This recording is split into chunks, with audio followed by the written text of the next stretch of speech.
집회 제한은 지자체장의 판단 권한이 아닙니다. 그거는 관할 경찰서장이 판단하는 거고요. 지금 이거는 명백하게 월권이고 위법행위이고 공무집행 방해입니다. 그거는 의원님 혼자 주장하시는 거죠? 제가 생각했을 때 그거 지금 고소고발돼 있으니까 법원의 판례도 법제처의 해석도 경찰의 입장도 모두가 다 동일합니다. 시장님만 그렇게 주장하고 계시는 거예요. 아니 그건 의원님 혼자 우기는 거고 그렇지 않습니다. 난 그런 거 시장님 법은 내가 더 알 겁니다. 대구시에 대한 국정감사에서 용해인 의원과 홍준표 대구시장이 설전을 벌였습니다. 최근 대구 퀴어 문화축제에 대해 홍 시장이 퀴어 축제를 금지한 것을 놓고 서로 내가 맞다며 언쟁을 벌였습니다. 서로의 말을 끊고 마이크가 꺼지고 발언권이 없어도 각자 주장을 굽히지 않았습니다. 그런데 집회 신고가 완료됐던 지난 퀴어 문화 축제를 해산시키기 위해서 행정 대집행을 시장님께서 진행하셨습니다. 시민들을 불편하게 하는 도로 점용은 불법이고 주요 도로는 집회 제한 구역이며 도로에서 집회하려면 지자체의 허락을 받아야 하는데 퀴어 문화 축제는 그러지 않았다. 이게 이제 시장님께서 이 퀴어 문화 축제를 용납할 수 없다고 하셨던 이유인데요. 지금도 그 입장을 유지하십니까? 오해가 좀 있습니다. 어떤 오해일까요? 퀴어 문화축제를 대구시에서는 반대한 일이 없습니다. 행정 대집행을 하신 것에 그런데 대해서 말씀을 드린 겁니다. 집시법 12조에 따르면 거기는 집회 제한 구역입니다. 네. 집회 제한 구역에서 집회를 하려면 도로 점용 허가를 대구시에 받아야 됩니다. 네, 그 부분을 제가 그런데 그러면 좀 도로 말씀을 점용 드리겠습니다. 허가를 받지 않는 집회는 우리는 그거는 허용해 줄 수가 없죠. 네, 시장님 제가 그 부분에 대해서 말씀을 드리겠습니다. 도로가 집회 금지 구역이다, 주요 도로가.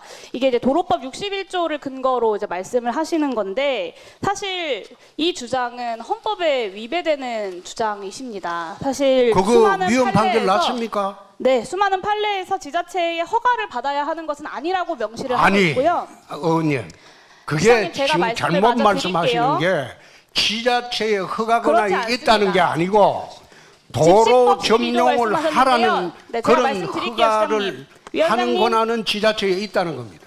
네, 제가 말씀드릴게요. 2014년 서울지방법원에서 이미 이 도로 점용은 집회 자유 범위 내에 해당되는 행위다라고 판시한 바가 있고요. 2016년 대법원에서도 집회 자유를 실현하기 위해 필요한 물건으로 인정될 경우의 규제는 제한적으로 이루어져야 된다라고 이야기를 했습니다. 그리고 이 건 관련돼서 시장님께서 법제처의 유권 해석도 하셨는데요. 이 경우에 법제처에서 유권 해석을 반려하면서도 모든 경우에 별도로 도로 점용 허가를 받아야 된다라는 취지는 아니다라고 말씀하셨습니다. 앞으로 그거는 넘겨주세요. 법제처에서 해석을 하면서 그 앞으로 오버한 넘겨주세요. 거죠. 네. 그런데 그 제가 시장님. 드리는 말씀은 법원에서 판결할 때도 도로를 점용하라고 판결을 하지 않습니다. 그냥 도로에 점용 행진하라고 역시도 판결을 집회 시위의 합니다. 자유에 해당되는 범위다라고 판결을 내렸다라고 말씀을 드렸습니다. 화면 봐주시죠. 네. 이게 시장님께서 좀 더 페이스북 화면으로 넘겨주세요. 네, 6월 15일에 1시간에 120여 대의 대중교통이 오가는 대구 번화가 도로를 무단 점거하는 축제는 용납하기 어렵다라고 말씀을 하셨어요. 아니 그거는 당연하죠. 그래요. 맞습니다. 그것이 시장님의 주장이신데요. 제가 반론을 좀 제기를 해볼게요.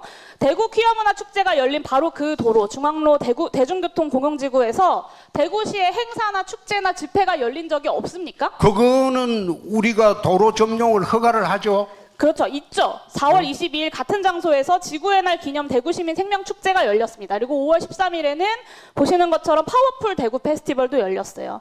그러니까 1시간에 120여 대의 대중교통을 막고 도로를 점용해도 되는데 퀴어 문화 축제만 안 되는 이유는 무엇입니까? 안 되는 이유가 아니고 퀴어 문화축제를 하려면 대구시에 도리공원에도 있고 다른 곳도 많습니다.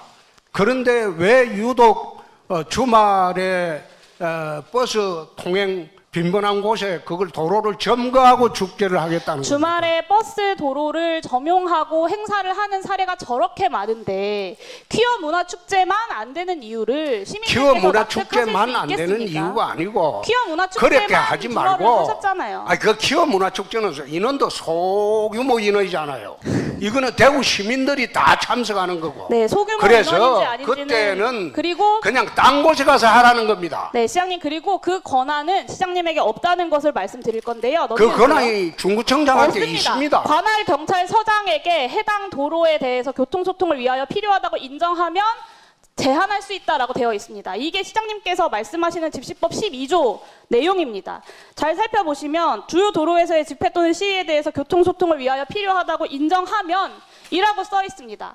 주요 도로니까 집회를 제한한다라는 건 집시법을 저는 잘 아실 법한 시장님께서 하실 말씀은 자치단체장은요 이거하고 별도로 도로 점용에 대한 인허가권이 있습니다. 아까 집시법 그런데 경찰의 이런 권한이 자치단체장의 도로 점용 허가 여부를 제한하지 않습니다. 시장님 같이 아까 있습니다. 집시법 12조 말씀하셨고요. 그리고 말씀하신 그 도로 점용에 대한 신고는 집회 시위의 경우는 해당되지 않는다라는 여러 판례를 말씀드렸습니다. 그렇기 때문에 집회 제한은 지자체장의 판단 권한이 아닙니다. 그거는 관할 경찰서장이 판단하는 거고요. 지금 이거는 명백하게 월권이고 위법행위이고 공무집행 방해입니다. 그거는 의원님 혼자 주장하시는 거죠? 제가 생각했을 때 그거 지금 고소고발돼 있으니까 법원의 판례도 법제처의 해석도 경찰의 입장도 모두가 다 동일합니다. 시장님만 그렇게 주장하고 계시는 거예요.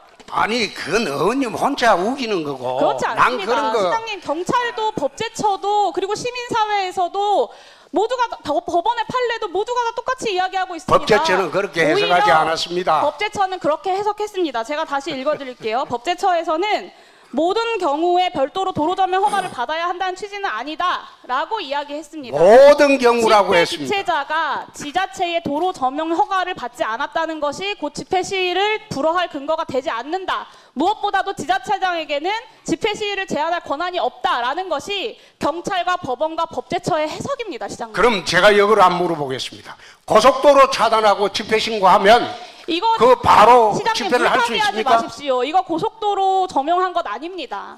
그렇지 않습니다. 이 도로를 점용한 이미 미리 이전에 다른 행사의 사례들, 집회의 사례들이 충분히 있습니다. 그런데 퀴어 문화 축제에 대해서만 불허를 하신 것에 대해서 여쭙고 그랬더니 그 권한을 이야기하시는데 그 권한에 대해서는 경찰도 법원도 법제처도 다 다른 해석을 하고 있다라는 말씀을 드리는 거예요. 아니 그거 참 제가 질문을 했지 않습니까? 집시법 15조에 보면 12조에 보면 그 제한할 수 있는 곳이 여러 곳이 있습니다.